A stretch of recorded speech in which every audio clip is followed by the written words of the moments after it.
ASI চ্যানেলে আপনাদের স্বাগতম। চ্যানেলে নতুন হলে সাবস্ক্রাইব করতে ভুলবেন না।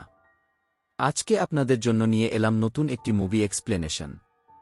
মুভির নাম দ্য ওয়েল। তো শুরু করা যাক। লিসা লরেন লাবেরা, প্রধান চরিত্র, একটি নতুন জায়গায় পা রাখে, যেখানে পূর্বেই ধারণা করা যায় ভয়ঙ্কর কিছু অপেক্ষা করছে। লিসা একজন রেস্টোরার। সিনেমাটি শুরু হয় তার ইতালির সাম্বুসি শহরে পৌঁছানোর মধ্য দিয়ে, যেখানে তার সাম্প্রতিক কাজের দায়িত্ব রয়েছে। বাসে সে কিছু অন্যান্য আমেরিকান সহযাত্রীদের সাথে পরিচিত হয়, যারা স্থানীয় প্রাণীজগত পর্যবেক্ষণের উদ্দেশ্যে সাম্বুসি যাচ্ছে। তারা একটি বায়োলজিস্টদের ত্রয়ী দল। বাস থেকে নামার পর লিসা এবং দলটি কয়েকদিন পর দেখা করার প্রতিশ্রুতি দেয়, যখন তাদের কাজ শেষ হয়ে যাবে।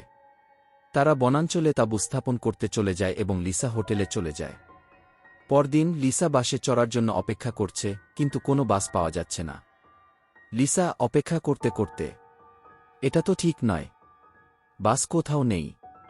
এক অচেনা ব্যক্তি মার্কাস জোনাথন ডিলান কিং লিসাকে অ্যাপ্রোচ করে।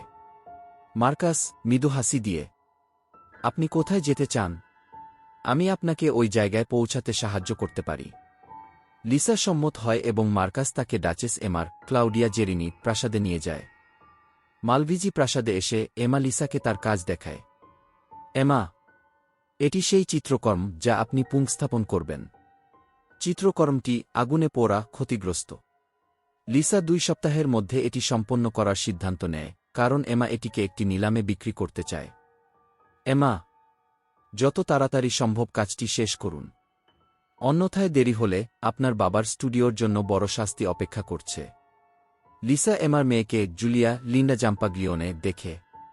সে একটি অদ্ভুত গান গাইছে। কিন্তু জুলিয়া লিসার প্রশ্নের উত্তর না দিয়ে চলে যায়। এমা জুলিয়া সম্পর্কে লিসাকে ব্যাখ্যা দেয়।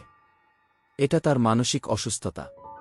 সে অন্যদের সাথে মিশতে পারে না। দ্বিতীয় দিন লিসা আবার জুলিয়াকে দেখতে পায়, কিন্তু জুলিয়া দৌড়ে পালিয়ে যায়। একই সময়ে আমেরিকান বায়োলজিস্টদের দলের উপর ভয়ঙ্কর ঘটনা ঘটে। তারা নিজেদের তাঁবু থেকে টেনে নিয়ে একটি বিচ্ছিন্ন জায়গায় বন্দী করা হয়। আমরা কোথায় যাচ্ছি? কি হচ্ছে এখানে? এক বিশাল মানুষ নিয়মিতভাবে আসছে এবং তাদের হত্যা করে কুয়োতে ফেলে দেয়। টনি, এটা কি? আমাদের কি হবে? ম্যাডিসন কুরেজ অবিয়া প্রতিবাদ করে, কিন্তু তাকে নির্মমভাবে হত্যা করা হয় এবং কুয়োতে ফেলে দেওয়া হয়। লিসা যখন তার কাজের মধ্যে ডুবে যায়, তখন অদ্ভুত দৃষ্টি ও ভাবনা তার মনকে অস্থির করে। চিত্রকর্মটি ধীরে ধীরে ভয়ঙ্কর হয়ে ওঠে। লিসা নিজের মনে, এটা কি? আমি কি দেখতে পাচ্ছি? জুলিয়া তাকে বলে দেয় যে চিত্রকর্মটি 5 শতকের এবং এতে তার মা নাকি চিরকালীন যৌবন লাভের জন্য মানুষ বলি দিয়ে এক রহস্যময় অনুষ্ঠানে অংশ নিয়েছিলেন। জুলিয়া লিসাকে জানায় যে চিত্রকর্মটি শেষ না হলে তারা সবাই বিপদে পড়বে। এর মধ্যে লিসা চিত্রকর্মটি শেষ করতে চায় না, কিন্তু এমা তাকে ভয় দেখিয়ে কাজ চালিয়ে যেতে বলে। এমা, এটা করতে হবে, অন্যথায় আপনার পরিবারের জন্য বড় সমস্যা হতে পারে। লিসা যখন একে একে সব রহস্য জানতে শুরু করে, তখন জুলিয়া তাকে কুয়োর দিকে নিয়ে যায়।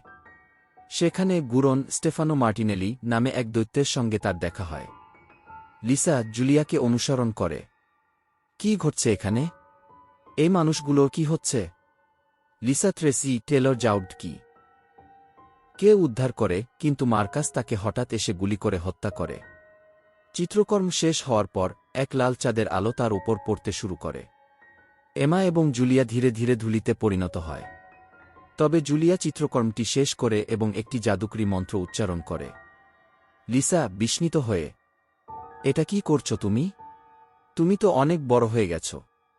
3 বছর পরে জুলিয়া চিরকালীন যৌবনে পরিণত হয়েছে এবং এক শক্তিশালী ব্যক্তিত্বে রূপান্তরিত হয়েছে। প্রধানমন্ত্রী তার সঙ্গে সাক্ষাৎ করতে আসে।